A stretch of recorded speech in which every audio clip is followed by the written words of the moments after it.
শহীদ পরিবারদের সম্মানার্থে আজকের এই আয়োজিত অনুষ্ঠানের ছাত্রদল কর্তৃক আয়োজিত অনুষ্ঠানের সম্মানিত সভাপতি ছাত্রদল রাকিব, মঞ্চে উপস্থিত সম্মানিত মহাসচিব বাংলাদেশ জাতীয়তাবাদী দল জনাব মির্জা ফখরুল ইসলাম আলমগীর, উপস্থিত জনাব রুহুল কবির রিজভী, রফিকুল ইসলাম বকুল সহ ছাত্রদলের সেক্রেটারি এবং আমার সামনে উপস্থিত শহীদ পরিবারের স্বজনবৃন্দ এবং আমন্ত্রিত অতিথিবৃন্দ, আসসালামু আলাইকুম।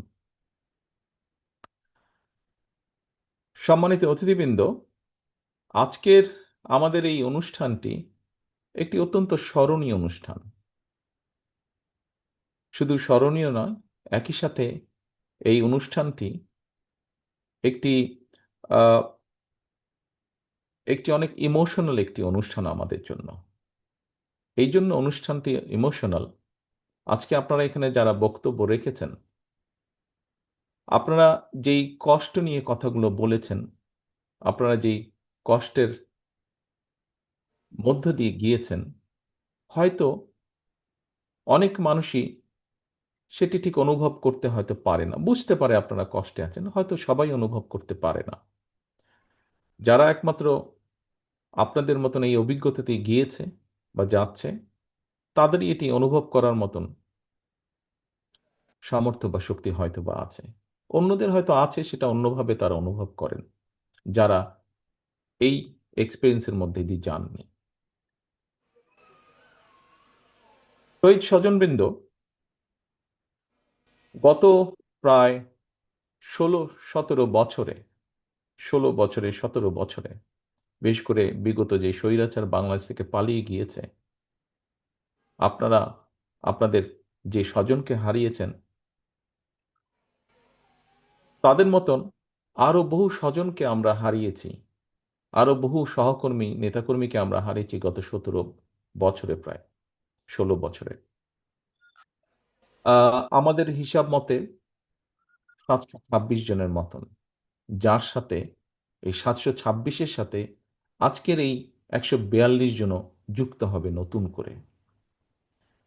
বিগত 10-12 বছর যাবৎ আমরা চেষ্টা করেছি আমাদের এই শহীদ যারা খুন গুমের শিকার হয়েছে, আমাদের সেই সহকর্মীদেরকে, সেটি শুধু ছাত্রদল নয়, বিএনপি, যুবদল, স্বেচ্ছাসেবক, অন্য অন্য আমাদের অঙ্গ সহযোগী সংগঠন, সকলের সাথে আমরা চেষ্টা করেছি দলের অবস্থান থেকে, দলের পক্ষ থেকে একটি যোগাযোগ রাখার জন্য।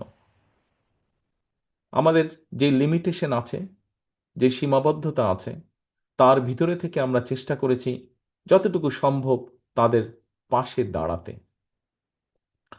তাদেরকে সাথে রাখতে, তাদের সাথে থাকতে আমরা চেষ্টা করেছি।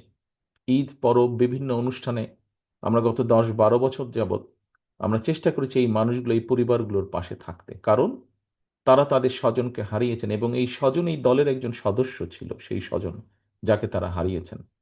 ঠিক একইভাবে আজকে আপনারা এখানে উপস্থিত হয়েছেন, আপনাদেরকে এখানে আসার জন্য আমরা অনুরোধ করেছিলাম। যেই 142 জন স্বজনকে ছাত্রদল হারিয়েছে, আপনজনকে, সহকর্মীকে, হতে পারে গত 15 বছর যে অত্যাচার নির্যাতনের মধ্যে দিয়ে বাংলাদেশের মানুষ, বাংলাদেশের জাতীয়তাবাদী দল, বাংলাদেশ জাতীয়তাবাদী দল সহ গণতান্ত্রিক দলগুলোর সদস্যরা যেই অত্যাচার নির্যাতনের মধ্যে দিয়ে গিয়েছেন, তার ভেতরে, তার কারণে হয়তোবা কোনো কোনো পরিবারের সাথে, শহীদ পরিবার, গুম খুন শিকার পরিবারের কারো কারোর সাথে হয়তোবা আমরা যোগাযোগ করতে ব্যর্থ হয়েছি। দলের এই সীমাবদ্ধতার জন্য আমরা যদি কারো কাছে পৌঁছতে না পারি, দলের পক্ষ থেকে আমি আপনাদের কাছে দুঃখ প্রকাশ করছি। ইনশাল্লাহ আমাদের আরও প্রচেষ্টা থাকবে, যাদের কাছে আমরা পৌঁছতে পারিনি আমাদের সর্বশক্তি দিয়ে আমরা চেষ্টা করব তাদের কাছে পৌঁছানোর জন্য। সম্মানিত উপস্থিতিবৃন্দ, অতিথিবৃন্দ, আজকের এই অনুষ্ঠানে যারা আপনারা উপস্থিত হয়েছেন, আপনাদের যে স্বজনদেরকে আপনারা হারিয়েছেন, তাদের একটি লক্ষ্য ছিল, উদ্দেশ্য ছিল। যেই উদ্দেশ্য বা লক্ষ্যকে সফল করতে গিয়ে তারা তাদের নিজেদের জীবনকে উৎসর্গ করেছে এই দেশ, দেশের মাটি এবং দেশের মানুষের জন্য। কি সেই লক্ষ্য বা উদ্দেশ্য ছিল? আমরা যদি সংক্ষেপে খুব সংক্ষেপে যদি আমরা দেখি, তাদের উদ্দেশ্য ছিল এই দেশের একটু ভালো পরিবর্তন হবে, এই দেশের মানুষের একটু ভাগ্যের ভালো পরিবর্তন হবে, এদেশের মানুষ একটু স্বাধীনভাবে নিজের মতামত প্রকাশ করতে পারবে, কথা বলতে পারবে, তার রাজনৈতিক মিনিমাম অধিকারটুকু সে প্রয়োগ করতে পারবে। খুব সংক্ষেপে বললে হয়তো এই চাওয়াগুলো ছিল, এবং এই চাওয়াগুলোকে প্রতিষ্ঠিত করার জন্যই তারা সেদিন রাজপথে নেমে এসেছিল। কিন্তু রাজপথে নেমে এসেছিল, ঘরে ফিরে যেতে পারেনি। সেই স্বৈরাচারের বুলেটের আঘাত তাদের প্রাণটাকে কেড়ে নিয়েছিল। সম্মানিত উপস্থিতিবৃন্দ, আপনাদের যেই ক্ষতি হয়েছে, আপনারা যা হারিয়েছেন, পৃথিবীর তাবৎ সম্পদ এনে আপনাদেরকে দিলেও আপনারা তার সেই সেই ক্ষতি পূরণ করা সম্ভব নয়। তবে একজন রাজনৈতিক কর্মী হিসাবে, যেই মানুষগুলোকে আমরা হারিয়েছি তাদের একজন সহকর্মী হিসাবে, আমি এতটুকু অনুধাবন করি, যেই আশা আকাঙ্ক্ষা, যেই প্রত্যাশাটাকে পূরণ করার জন্য তারা ভয় ডর সব কিছুকে উপেক্ষা করে রাজপথে নেমে এসেছিল, সেই প্রত্যাশাগুলোকে যদি আমরা পূরণ করতে সক্ষম হই, তাহলে তাদের আত্মা কিছুটা হলেও শান্তি পাবে। এখানে একজন বাবা বলে গিয়েছেন, আমরা সবাই একসময় চলে যাব, সেই বাবাটিও চলে যাবেন এই দুনিয়া ছেড়ে একদিন। হয়তো তার সন্তানের সাথে তার দেখা হবে, সন্তান তখন তাকে জিজ্ঞাসা করবে, তোমরা কি করেছো আমরা চলে আসার পরে? প্রিয় সম্মানিত উপস্থিতিবৃন্দ, বাংলাদেশ জাতীয়তাবাদী দল একটি রাজনৈতিক দল হিসাবে আমাদের এই শহীদদের এই যে প্রত্যাশা, সেই প্রত্যাশা যাতে পূরণ হয় তার জন্য আমরা পরিকল্পনা গ্রহণ করেছি। আমরা পরিকল্পনা গ্রহণ করেছি এই দেশের আগামী ভবিষ্যৎ প্রজন্ম, তাদেরকে কিভাবে আমরা শিক্ষিত করে উপযোগী মানুষ করে গড়ে তুলব। সম্মানিত অতিথিবৃন্দ, আমরা পরিকল্পনা গ্রহণ করেছি, ছোটবেলা থেকে পড়ে এসেছি কৃষিপ্রধান দেশ বাংলাদেশ। এই দেশের কৃষিকে কিভাবে আরো স্বাবলম্বী করে গড়ে তোলা যায়, সেই ব্যাপারে আমরা পরিকল্পনা গ্রহণ করেছি। আমরা পরিকল্পনা গ্রহণ করেছি এই দেশের এই মুহূর্তে সবচাইতে বড় যেই সমস্যা, সেই সমস্যাটা হচ্ছে আমাদের প্রায় 4-5 কোটি মানুষ,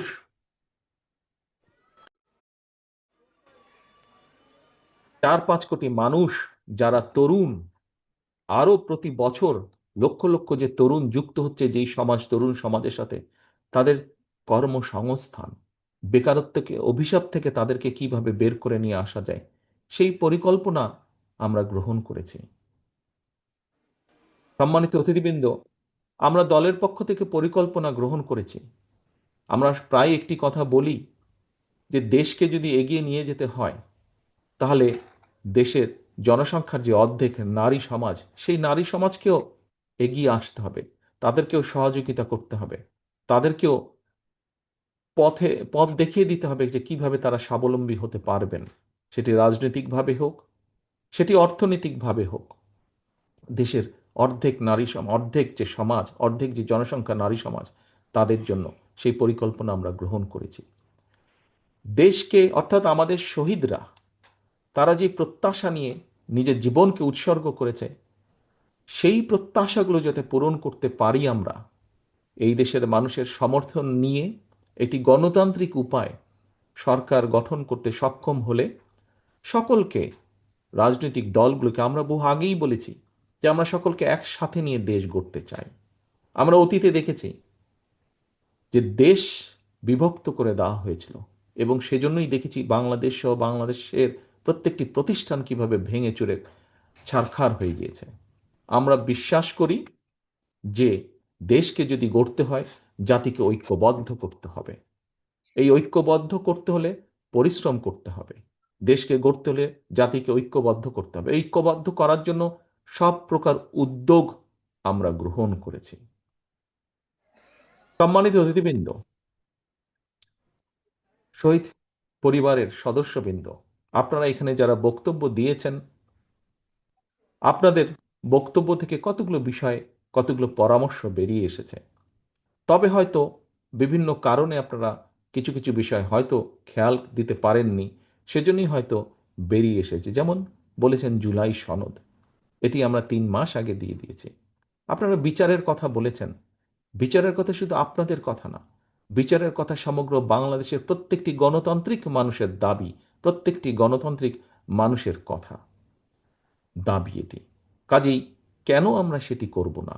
অবশ্যই বাংলাদেশ জাতীয়তাবাদী দল যখনই সুযোগ পাবে অবশ্যই নিশ্চিত করার চেষ্টা করবে প্রত্যেকটি হত্যাকাণ্ডের বিচার।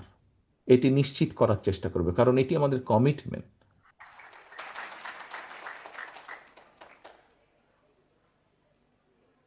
প্রিয় সম্মানিত অতিথিবৃন্দ, এই মুহূর্তে যদি আমরা মিডিয়া দেখি, আমরা মিডিয়া দেখলে দেখব যে একটি বিষয়কে ঘিরে বিভিন্ন রকম কিছু কিছু মেসেজিং করার চেষ্টা করা হচ্ছে, কিছু একটি তৈরি করার, একটি একটি একটি একটি একটি গল্প তৈরি করার চেষ্টা করা হচ্ছে। দেখুন, আমি আমার একটি রাজনৈতিক অভিজ্ঞতার কথা আপনাদের সামনে তুলে ধরতে চাই। এই অভিজ্ঞতা আমার যেমন আছে, এই অভিজ্ঞতা মহাসচিব সাহেবের আছে, এই অভিজ্ঞতা মঞ্চে উপস্থিত রিজভী সাহেবের আছে, এই অভিজ্ঞতা মঞ্চে উপস্থিত আমাদের ছাত্রদলের সভাপতি, সেক্রেটারি, আমাদের ছাত্রবিদের সম্পাদক বকুল সহ অনেক নেতৃবৃন্দের আছে এই অভিজ্ঞতা। কি সেই অভিজ্ঞতাটি? আমরা যখনই বিভিন্ন মানুষের সাথে কথা বলি, এই দেশে আমি যুক্তরাজ্যে আছি, এখানেও যখন বাংলাদেশি মানুষের সাথে দেখা হয়, প্রত্যেকে বিভিন্নভাবে তাদের কিছু কথা তুলে ধরেন। আপনারা যেরকম তুলে ধরেছেন, কেউ বলেছেন প্রশাসনকে এটা বলে দিতে, প্রশাসনকে কঠোরভাবে নিয়ন্ত্রণ করতে অথবা ঠিকভাবে গাইড করতে, কেউ বলেছেন বিচারের কথা। বিভিন্নজন বিভিন্ন পরামর্শ আপনারা দিয়েছেন, এভাবে বিভিন্ন মানুষ পরামর্শ দেয়। সম্মানিত অতিথিবৃন্দ, সকলের কাছে আমি একটি কথা তুলে ধরতে চাই। কেন বিএনপিকে আমরা, বা মানুষ পরামর্শ দেয় কেন বিএনপিকে? কারণ মানুষ একটি জিনিস বিশ্বাস করে বা মনে করে খুব দৃঢ়ভাবে, যে বিএনপি সরকার পরিচালনার অভিজ্ঞতা আছে, ইনশাল্লাহ বিএনপি আগামী দিনে দেশ পরিচালনা করবে। যে যেই কাজটা করতে পারে, আমি এটি তালি বাজানোর জন্য দেইনি, কিন্তু আমি একটি জিনিস বোঝানোর জন্য দিয়েছি, বলছি আপনাদেরকে। অর্থাৎ যে যেই কাজটি করতে পারে, অন্যজন, অপরপক্ষ যদি বিশ্বাস করে যে অমুক ব্যক্তি অমুক কাজটি করতে পারে, করার ক্ষমতা তার আছে, তখন সেই বিষয় সংক্রান্ত পরামর্শ বা তার মতামত সে তুলে ধরে। আপনারা টিভিতে দেখবেন, টক শোতে দেখবেন, বিভিন্ন ব্যক্তি বলেন, হ্যাঁ বিএনপির তো এই করা উচিত, বিএনপির ওই করা উচিত, বিএনপির দেশ নিয়ে এটা করা উচিত, বিএনপির দেশ নিয়ে ওই পলিসি নেওয়া উচিত, বিএনপির ছাত্রদের নিয়ে এই পলিসি নেওয়া উচিত, শ্রমিকদের নিয়ে এই পলিসি নেওয়া উচিত। কেন বলে কথাগুলো? কথাগুলো বলে কারণ যারা পছন্দ করে করে না উভয় পক্ষই স্বীকার করে নিচ্ছে যে আগামী দিনে ইনশাল্লাহ বিএনপি দেশ পরিচালনা করবে। সেই জন্যই বিএনপিকে এই কথা বলে। প্রিয় সহকর্মীবৃন্দ, বিভিন্ন সময় বিভিন্ন পত্রপত্রিকা ইদানিং আমরা দেখছি যে বিএনপি সংস্কারের এটি মানছে না, ওটি মানছে না, সেটি মানছে না। অপরপক্ষে আমরা দেখছি অনেকগুলো দল সব কিছু মেনে নিচ্ছে। আমাদের নেতৃবৃন্দ বলেছেন যে এখানে তো আমরা এসেছি আলোচনা করার জন্য, যদি সব মেনেই নিতে হয় সেটি তাহলে আলোচনার দরকার ছিল কি? সরকার বলে দিত যে এই করতে হবে, কিন্তু আলোচনার জন্যই ডাকা হয়েছে। এবং সেই আলোচনাকে আমরা দেখেছি কিছু ব্যক্তি, তার মধ্যে কিছু মিডিয়ার কিছু অংশ সহ, বলার চেষ্টা করছেন, তুলে ধরার চেষ্টা করছেন যে বিএনপি এটা মানছে না, বিএনপি ওটা মানছে না, আর কেউ কেউ এটা মানছে, ওটা মানছে। সকলের প্রতি সম্মান রেখেই আমি বলছি, দেশ পরিচালনার দায়িত্ব যারা যারা যাচ্ছেন রিফর্ম কমিটিতে, দেশ পরিচালনার অভিজ্ঞতা বা দায়িত্ব বা অভিজ্ঞতা বিএনপি ছাড়া আর কি কারো ওখানে আছে? কারণ নেই, আর কারণ নেই। কাজে বিএনপি যেটি মানছে এবং যেটি নিয়ে বিএনপি প্রশ্ন তুলছে, বিএনপির অভিজ্ঞতা থেকেই বলছে। কারণ বিএনপি জানে, বিএনপির ধারণা আছে যে কোন কাজটি করলে দেশের জন্য ভালো হতে পারে, কোন কাজটি করলে দেশের জন্য ভালো না হতে পারে। বিএনপির দায়িত্ববোধ আছে, দায়িত্ববোধ আছে বলেই বিএনপির অবজারভেশনগুলো তুলে ধরছে, বিএনপির আপত্তিগুলো তুলে ধরছে। যার কোনো দায়িত্ববোধ নাই তাকে তো যদি বলে যে তোমাকে হিমালয় পর্বত নিতে হবে মাথায়, সে বলবে নিব মাথায়। কিন্তু হিমালয় পর্বতকে তো মাথায় তোলা যায় না। যার দায়িত্ববোধ নাই, কাঁধে যার দায়িত্ব পড়ার কোনো কারণ নেই, কাঁধে যার দায়িত্ব নেবার কোনো কারণ নেই, সে তো সব কিছুই করে ফেলতে পারবে। বিএনপির যেহেতু দায়িত্ববোধ আছে, বিএনপির যেহেতু অভিজ্ঞতা আছে, সেই জন্যই অভিজ্ঞতার আলোকেই বিএনপি যেটা যেটা মনে করেছে দেশের জন্য ভালো, দেশের মানুষের জন্য ভালো হবে, বিএনপি সেটাতে সেটাতে এগ্রি করেছে। বিএনপি যেটাতে যেটাতে মনে করেছে যে আলোচনার মাধ্যমে সংসদে, আগামী সংসদে আলোচনার মাধ্যমে করে ফেলা যাবে, কাজটি আলোচনার মাধ্যমে আমরা করব, বিএনপি সেভাবেই প্রস্তাব উপস্থাপন করেছে। আজকে দেখুন, জুলাই সনদ নিয়ে আপনারা কথা বলেছেন, জুলাই সনদ নিয়ে বাইরে কথা বলেছে, কিন্তু কেন কেউ বলছে না? সরকার থেকে কেন বলছে না? ঠিক আছে, জুলাই সনদ তো এর কি ব্যাপার স্যাপার, এগুলো তো বিএনপি 3 মাস আগেই জানিয়ে দিয়েছে। কেন বলছে না? কেন কিছু কিছু দল পুরো বিষয়টিকে ভ্রান্তভাবে উপস্থাপনের চেষ্টা করছে? যে ঘটনাটি ঘটে গেছে পুরনো ঢাকায়, যে ঘটনাটি ঘটে গেছে, যে ছেলেটি মারা গেছে বরঞ্চ তার সাথে হয়তো যুবদলের সম্পর্ক আছে, কিন্তু যে খুন করছে বা যে হত্যা করছে তাকে তো অন্য জায়গা থেকে, আমরা যেটা খবর পেয়েছি, অন্য জায়গা থেকে নিয়ে আসা হয়েছে। তাকে তাকে ধরা হচ্ছে না। ধরা হলো, অন্যদেরকে অ্যারেস্ট করা হলো, তাকে ধরা হচ্ছে না। কি তাকে আসামিও পর্যন্ত বোধহয় করা হয়নি এখন পর্যন্ত। কেন হয়নি? কেন ধরা হচ্ছে না? আমাদের পক্ষ থেকে তো একবারও বলা হয়নি যে তমুককে ধরা যাবে না, অমুককে ধরা যাবে, একবারও তো এই কথাটি বলা হয়নি। আমরা বরাবর বলে দিচ্ছি, একটু আগে যেটি আপনাদের সামনে বলেছি, বরাবর আমরা বলেছি অন্যায়কারী আইনের দৃষ্টিতে তার বিচার হবে। দলের সাথে তার কি সম্পর্ক, কিচ্ছু যায় আসে না তাতে। তাকে দল কোনো রকম প্রশ্রয় দিবে না। কেউ যদি কোনো অন্যায় করে থাকে, তাহলে প্রশাসন ধরছে না কেন তাকে? আমাদের এখানে রিজভী আহমেদ সাহেব পরিষ্কার বলেছেন, দলীয় অবস্থান থেকে আমাদের যা যা করা প্রয়োজন, আমরা প্রত্যেকটি যেটি যেটি জেনেছি, তদন্তের পরে যাদের যাদের সম্পর্কে প্রমাণিত হয়েছে অভিযোগ, আমরা আমাদের দলীয় অবস্থান থেকে তাদের বিরুদ্ধে ব্যবস্থা গ্রহণ করেছি। আইন শৃঙ্খলা বাহিনী কেন তাহলে বসে আছে? আইন শৃঙ্খলা বাহিনীকে চালায় কে? বিএনপি তো চালায় না, চালাচ্ছে তো সরকার। তাহলে সরকার কেন ব্যবস্থা নিচ্ছে না তাদের বিরুদ্ধে? সেটি দলেরই হোক বা সেটি অন্য কোনো লোকই হোক, কেন ব্যবস্থা নিচ্ছে না? প্রিয় উপস্থিতিবৃন্দ, দেখুন, একটু আগে আপনাদের সামনে আমি তুলে ধরেছি বিএনপির প্রত্যেকটি, আমাদের যারা শহীদ হয়েছে সহকর্মীরা, তারা দেশকে যেমন দেখতে চেয়েছে, তার উপরে ভিত্তি করে আমরা প্রত্যেকটি বিষয়ে পরিকল্পনা গ্রহণ করেছি। কিন্তু একটি শব্দ প্রায় বক্তব্যের উঠে আসে, ষড়যন্ত্র। যা আগে বলেছিলাম 8 মাস 7 মাস আগে, তা এখনো বলছি। শুধু আমি একা বলছি না, যারা বিবেকবান সচেতন মানুষ, দেশপ্রেমিক মানুষ, প্রত্যেকটি মানুষ বলছেন এই কথাটা। নতুন করে ষড়যন্ত্র আবার শুরু হয়েছে। একটু আগেই আমি বলেছি, বিএনপি তার অভিজ্ঞতার আলোকে বলেছে সংস্কার কোনটি উচিত হবে, কোনটি উচিত হবে না, বা কি মতামত। কারণ বিএনপি দায়িত্ববোধ থেকে বলেছে। প্রিয় সহকর্মীবৃন্দ, আমরা বরাবর এক কথা বলে এসেছি, আমরা সবসময় গণতন্ত্রে বিশ্বাস করি, বাংলাদেশের স্বাধীনতায় বিশ্বাস করি, বাংলাদেশের মানুষের সার্বভৌমত্ব, দেশের সার্বভৌমত্বে আমরা বিশ্বাস করি, মানুষের কথা বলার অধিকারে আমরা বিশ্বাস করি। বিএনপি তার জন্ম থেকে বলেছে, বিএনপি বহুদলীয় গণতন্ত্রে বিশ্বাস করে। এই কথাটি শুধু বলেনি, এই কথাটি প্রমাণ করে দেখিয়েছে। বিএনপি সংসদীয় গণতন্ত্রে বিশ্বাস করে। বিএনপি শুধু বলেইনি, দেশনেত্রী খালেদা জিয়ার সময় আমরা এটি প্রমাণ করে দিয়েছি প্রেসিডেন্সিয়াল ফর্ম থেকে পার্লামেন্টারিয়ান ফর্মে কনভার্ট করার মাধ্যমে। বিএনপি এই কাজগুলো যেগুলো বিশ্বাস করে, বিএনপি প্রমাণ করেছে বিভিন্ন সময় কাজের মাধ্যমে বিএনপি যা বলে। কিন্তু আমরা কি দেখেছি? অনেকগুলো রাজনৈতিক দলকে আমরা দেখেছি, কারোর সাথে আমরা দেখেছি, কারোর ব্যাপারে আমরা দেখেছি স্বাধীনতা যুদ্ধের সময়ের ভূমিকা। যখন বিএনপির প্রতিষ্ঠাতা শহীদ রাষ্ট্রপতি জিয়াউর রহমান স্বাধীনতার ডাক দিয়েছিলেন, সেই সময় আমরা দেখেছি দেশের স্বাধীনতার বিরোধিতা কে করেছে, কাদের পক্ষ নিয়ে দেশের স্বাধীনতার বিরোধিতা করেছে। আবার আমরা দেখেছি কোন কোন রাজনৈতিক দলের সদস্য এই দেশের মানুষকে যুদ্ধের ডাক দেয়নি, বরং ডাক দেওয়ার দায়িত্ব তাদের ছিল, কিন্তু ডাক না দিয়ে আমরা দেখেছি সবাই মিলে গিয়ে কোনো একটি দেশে লুকিয়েছিল বা আশ্রয় নিয়েছিল। কে ছিল এই দেশে? এই দেশের জনগণ ছিল। এই দেশের মুক্তিযোদ্ধারা এই দেশে ছিলেন। এই দেশের জনগণ এই দেশে ছিল। এবং সেই মুক্তিযোদ্ধাদেরকে, যারা মুক্তিযুদ্ধ করেছেন, তারা বিভিন্ন সেক্টর কমান্ডারের অধীনে মুক্তিযুদ্ধ করেছেন। আজকে যদি বিএনপির অবস্থান থেকে আমরা বলি, আমরা কাউকে দেখেছি একটু দূরের একটি দেশের গান গাইতে, আবার কাউকে দেখেছি একদম প্রতিবেশী একটি দেশের গান গাইতে।